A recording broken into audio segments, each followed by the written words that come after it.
Hello everyone, welcome to access platform. बहुत बहुत स्वागत है आप सभी लोगों का आज के इस सेशन में।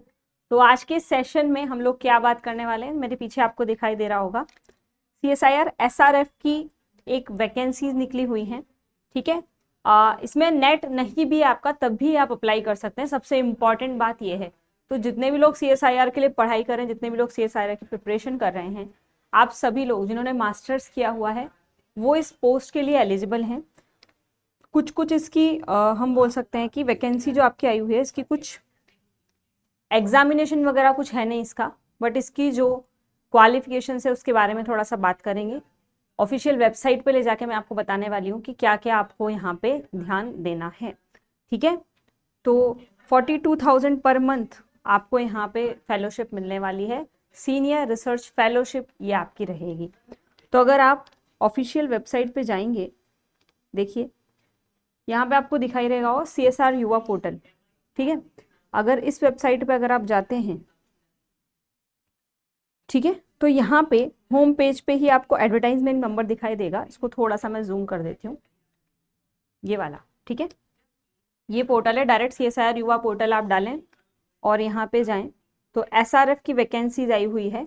ये कल से स्टार्ट हुआ 18 अगस्त से, और यहाँ पे एंड डेट आपको दिखिए 17 सितंबर इसकी लास्ट डेट है अप्लाई करने की। अब आपको अप्लाई कैसे करना है, क्या चीज़ है, वो सब यहाँ पे दिया हुआ है इन्होंने कि डिटेल्ड एडवर्टाइजमेंट को आपको गो थ्रू करना है। एडवर्टाइजमेंट क्या है वो देखेंगे यहाँ से आप। ओपन, ये ओपन है, मतलब अभी आप इस पे अप्लाई कर सकते हैं। ठीक है, और 1 एप्लीकेशन पर कैंडिडेट आपको दिया जाएगा। Apply online and no other mode of application will be accepted, ये लिखा हुआ है। थोड़ा सा और जूम कर लेते हैं।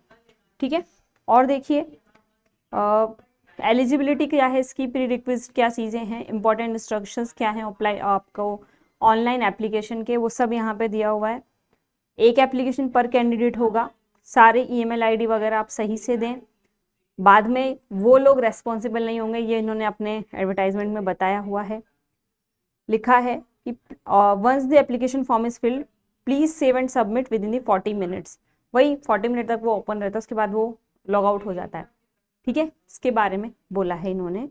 और ये सारे सिलेबस आपको दिया हुआ है कि क्या क्या आपको यूज़ करना है।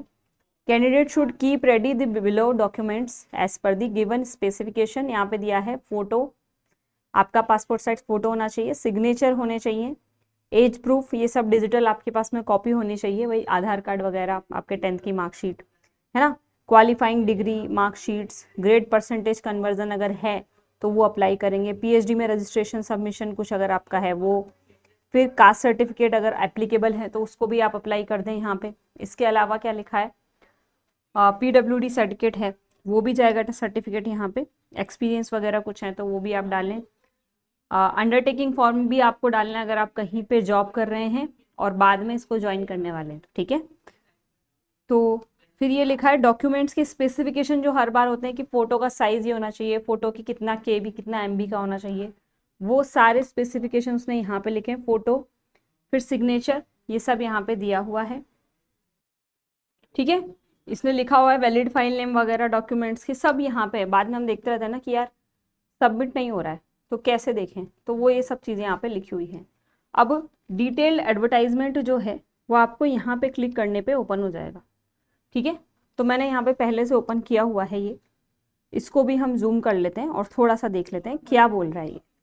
ठीक, तो यहाँ पे अगर आप देखेंगे तो आपको मिलेगी बहुत सारी चीज़ें। ठीक, देखिए council of scientific education and scientific and industrial research के लिए है आपका एडवर्टाइजमेंट नंबर, आपको यहाँ पे दिखाई दे रहा होगा, ये है एडवर्टाइजमेंट नंबर। 14 अगस्त को ये आया है। इसके बाद में अगर हम बात करें क्या क्या दिया हुआ है, तो यहाँ पे दिखा हुआ है inviting application for direct SRF. Direct SRF की पोस्ट है, कोई यहाँ पे आपको एग्ज़ाम नहीं देना है। ठीक है, फिर 17 सितंबर तक है, 18 अगस्त से स्टार्ट हुआ है। वेबसाइट आपको दे रखी है, ऑनलाइन ही केवल ये अपने एप्लीकेशंस ले रहे हैं। फिर नेक्स्ट पॉइंट अगर हम देखें तो यहाँ पे लिखा हुआ है जो इम्पॉर्टेंट हाइलाइट्स हैं वो मैं आप लोगों को बता देती हूँ। देखिएगा इंग्लिश और हिंदी दोनों में है, तो दोनों को मतलब हमें कहीं कन्फ्यूजन हो तो दोनों लैंग्वेज पढ़ के उसको क्लियर कर लें। तो ह्यूमन रिसर्च डेवलपमेंट आपके HRD जो है, काउंसिल ऑफ CSIR के लिए बोला है। Young man and women in the form of direct senior research fellowship for training methods laboratories वगैरह के लिए यहाँ पे पोस्ट है। और ये सब इसने रामायण लिखी है बहुत सारी। काम की चीज़ ये है, SRF के क्वालिफिकेशंस क्या हैं। MSc जो हमारे काम का है वो पढ़ देते हैं। MSc होना चाहिए, 50% मार्क्स एटलीस्ट, 1 पब्लिकेशन, ये वाला इग्नोर किया जा सकता है पर आप भर दें, ठीक है। फिर इसके बाद पोस्ट MSc अगर आपने कुछ काम किया है वो भी चलेगा, ये भी है। Last date of application evidence from registration of PhD अगर कहीं पे अप्लाई किया वो भी आपको कर सकते हैं। बाकी सब इंजीनियरिंग वगैरह के लिए है तो वो हम स्किप कर सकते हैं। फिर BSc एग्रीकल्चर इक्विवेलेंट डिग्री है, यहाँ ये भी लोग अप्लाई कर सकते हैं जिनका 3 साल का एक्सपीरियंस हो रिसर्च में, उनके लिए है, ठीक है। फिर MPhar MSc एग्रीकल्चर MPhil, ये सारी क्वालिफिकेशंस हैं। MSc वाला ये है जो फर्स्ट वाला मैंने आपको बताया था यहाँ वाला, ठीक है। फिर देखिए document supporting research teaching experience not below the under graduate level, ये सब आपको डाल सकते हो आप यहाँ पे एज अ एक्सपीरियंस बेस पे, ठीक है। जिनका PhD MD MS MDS degree हो गए हैं, ठीक है, their thesis for the reward of ये degrees are not eligible for the position of this post, मतलब आपके PhD वगैरह हो गए हैं उनके लिए नहीं है ये, ठीक है। अब यहाँ पे देखिएगा इसके बाद में अनिवार्य योग्यताएं वही लिखा हुआ है इसमें सारा, ठीक है। ये लिखा है देखो इसने, जिनको PhD MD ऐसे सम्मानित किया गया है, जिन्होंने PhD कर ली है वो SRF के पद के लिए पात्र नहीं हैं। फिर एम्प्लॉयड कैंडिडेट्स के लिए बोला है कि ये आपका जो है फुल टाइम बेसिस पे है, तो अगर हम कहीं पे पहले से काम कर रहे हैं तो 2 चीज़ें एक साथ नहीं कर सकते, ऐसा इन्होंने बोला है, ठीक है। Simultaneous employment elsewhere is not permitted, but अगर आपको हायर स्टडीज़ के लिए परस्यू करना है तो उसने लिखा है कि आप कहीं भी टेम्प्रेरी या परमानेंट जॉब कर रहे हों, may apply with the undertaking that if selected, अगर आप सेलेक्ट हो जाते हैं तो आप वहाँ से रिज़ाइन कर देंगे, ये अंडरटेकिंग आपको वहाँ पे सबमिट करना पड़ेगा, तभी आपके लिए वो क्या होगा, एप्लीकेबल होगा। आश्वासन पत्र अगर आपने अटैच नहीं किया तो आपका एप्लीकेशन को वो कंसिडर नहीं करेंगे। अब बात करते हैं स्टाइपेंड के लिए, 42,000 per month during the entire tenure, ठीक है, विच इज़ अर्लियर। एडिशन में आपको दे सकते हैं वो मैक्सिमम 20,000 पर एनम आपको ग्रांट मिलेगा कंटीजेंसी के बेसिस पे। यहाँ से सब लिखा हुआ है, ये आप पढ़ लेना, ठीक है, सब इसमें लिखा हुआ है। फिर यहाँ पे लिखा है पहले तो अवधि के बेसिस पे, यानी कि जितने साल का ये टेन्योर है उतना दिया जाएगा, उसके बाद अगर उनको एक्सटेंड करना है, अगर आपका काम वाम सही चल रहा है, प्रोजेक्ट सही जा रहा है, तो ये सारी चीज़ फिर वो उसको एक्सटेंड कर सकते हैं कुल मिला के, ठीक है। अब यहाँ पे देखें कि जो लोग 5 साल के JRF के लिए कहीं से भी ऑलरेडी ये स्कॉलरशिप ले चुके हैं वो इसके लिए एप्लीकेबल नहीं होंगे। दोबारा जो PhD करने का सोच रहे हैं, दोबारा इसमें घुसने का सोच रहे हैं, उनके लिए नहीं होगा।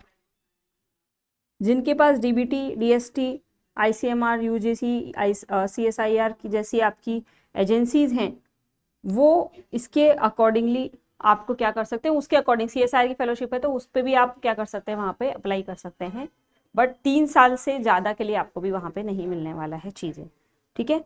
कुछ फॉर्म्स, कुछ कंडीशंस है, कुछ इन्फॉर्मेशंस है।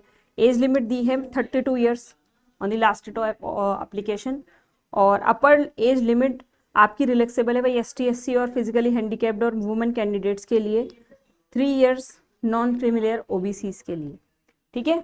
और क्या क्या है यहाँ पे, सिलेक्शन प्रोसीजर आपको दिखाया हुआ है कि selection will be made through interviews, interview होगा, शॉर्ट लिस्टिंग होगी उसके बेसिस पे, ठीक है। इसमें लिखा है candidates called interview will be paid single second class rail bus fair, आपको सेकंड क्लास का बस फेयर वहाँ पे दिया जाएगा।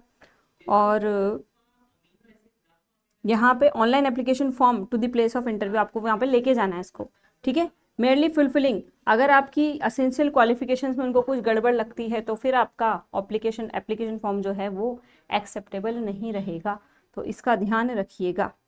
इसके बाद में अगर हम बात करें candidates applying under the environmental sciences, अब कौन कौन से सब्जेक्ट के वाइज भी इन्होंने सब चीज़ें आपको दे रखी हैं, एक बार इसको गो थ्रू कीजिएगा, मैं पोस्ट पे लेके जाती हूँ आपको, ठीक है। एनवायरमेंटल फिर ये देखो साइंस टेक्नोलॉजी के लिए भी है, कोड नंबर दे रखे हैं इन्होंने, है ना। फिर इसके बाद है ट्रांसडिसिप्लिनरी में भी है, कोड दिया हुआ है TDR 81। इंस्ट्रक्शन पूरे दिए हुए हैं आप लोगों को कि आप केवल एक ही सब्जेक्ट कोड के लिए अप्लाई कर सकते हो, एक से ज़्यादा के लिए नहीं कर सकते। सारे डॉक्यूमेंटेशन आपको लेके जाने पड़ेंगे वहाँ पे। इसके बाद में ये भी पढ़ लीजिए, application need process on the basis of information जो आपने दिए ऑनलाइन एप्लीकेशन में। उसके अलावा फिर बाद में बोलोगे ये भी है वो भी है, तो वो कंसिडर नहीं किया जाएगा, ठीक है। इंटरव्यू की डेट चेंज नहीं की जाएगी, आपके कंफर्टेबल या आपकी हम बोल सकते हैं कि आपकी सुविधा के बेसिस पे वो इस चीज़ को चेंज नहीं करेंगे कि मैं सर हम तो नहीं पहुंच पाए, आप कर लो। तो ये सब चीज़ें आपको ध्यान रखना है। There is no application fee, ये भी ध्यान दें, ठीक है। ये सब इसमें वही हिंदी में सारी चीज़ें आ गई है दोबारा। इंपॉर्टेंट इंस्ट्रक्शन दे रखे हैं, अप्लाई ऑनलाइन करना है, रजिस्टर करना पड़ेगा पहले आपको। ये वाला जो पोर्टल है इस पे पहले सबसे पहले आपको यहाँ पे रजिस्टर करना पड़ेगा ईमेल वगैरह डाल के। फिर ये photo signature, date of birth होना चाहिए, एज प्रूफ, ये सारी चीज़ें आप लोगों को पता है ना। ये भी अभी हमने देखा था, वही है पहला। और फोटो वगैरह के फॉर्मेट वगैरह क्या है ये आपको ध्यान रखना है।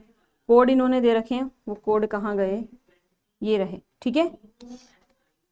ये इसमें सारे कोड दे रखे हैं इन्होंने फार्मास्यूटिकल के लिए, जैसे यहाँ पे लिखा है मेडिकल 11, ये कैम 21, कैम 22 अपने काम के ये हैं।